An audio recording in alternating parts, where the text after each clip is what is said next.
Um, the first one is one that has been making the rounds a lot on social media. A lot of people have been talking about this, and you might have seen it on TV. And it's really, really important, I think, that we talk about this, because it's not just the kind of sort of slightly more niche political issue that sometimes you might address on the show. This is something that's affecting absolutely everyone in the UK, and it's affecting people in other countries as well. So Martin Lewis, who you might know as the sort of money-saving expert, he's had a lot of TV shows over the years. He's very active on social media and stuff, and I think he's been on board since 2000. I think it's 2000. He has gone and done a couple of interviews recently where he's basically said that in terms of individual responsibility for money saving, being smart with personal finances, people are pretty much out of options, and the government has to bear the brunt of the responsibility for why people's standard of living is going down. So let's take a look at this clip, and then we'll talk about it. Where we are now,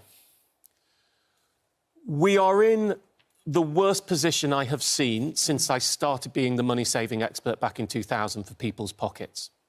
And we have to be very careful not to lay that all at the door of Ukraine, because it isn't all the fault of Ukraine. Some of it, much of it, was in place before we got here. And we have to be careful there isn't a narrative that the terrible things happening to people in Ukraine, we have to suck it up because of what's there, because it isn't all about that.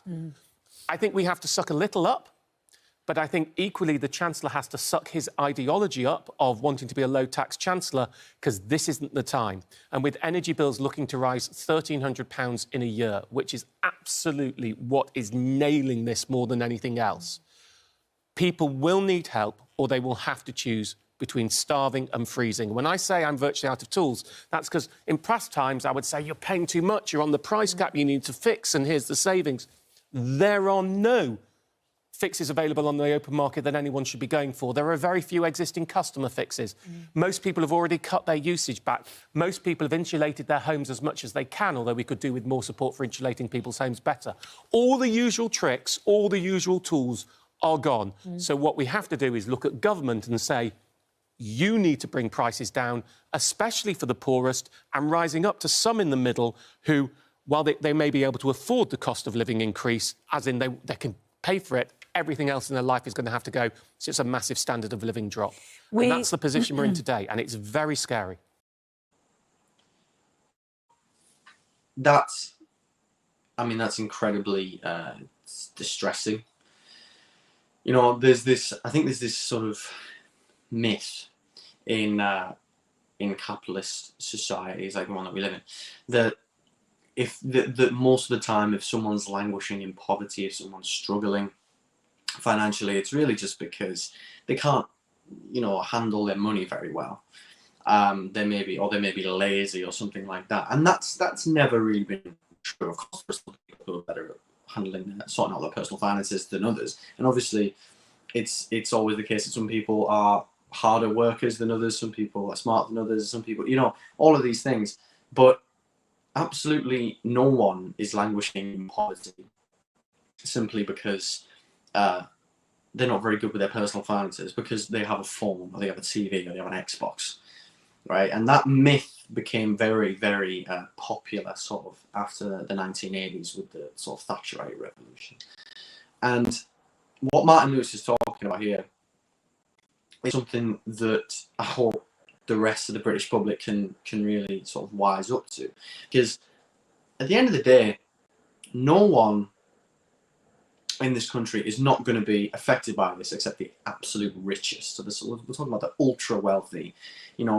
Ordinary people, working class people, middle class people are going to be affected by the increase in cost of living. And the government is trying to lay all the blame on the conflict in Ukraine, because of how that's going to affect oil and gas prices, and how in the future that might affect supplies of wheat and other things, because Russia is such a large exporter of that. But it's very, very important to know that is not the main cause of this, right? Like Martin Lewis said, it was there beforehand. So there's £1,300 a year that people are going to have to sort of find out of thin air, right? And I want to talk about the problem with Rishi Sunak's kind of political philosophy, his kind of economic doctrine, because he very much seems to think that increases in taxes, particularly for ordinary people, as we've seen with the national insurance hike, which the Tories promised they definitely wouldn't do.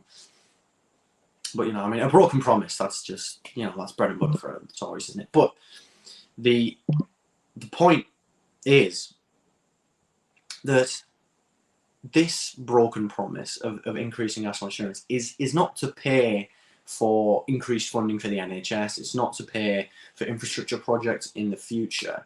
It's more so to allow us to balance the budget because of all the money we spent throughout the COVID pandemic, even though, and this is crucial, the government doesn't need to do that, right? The government controls the central bank.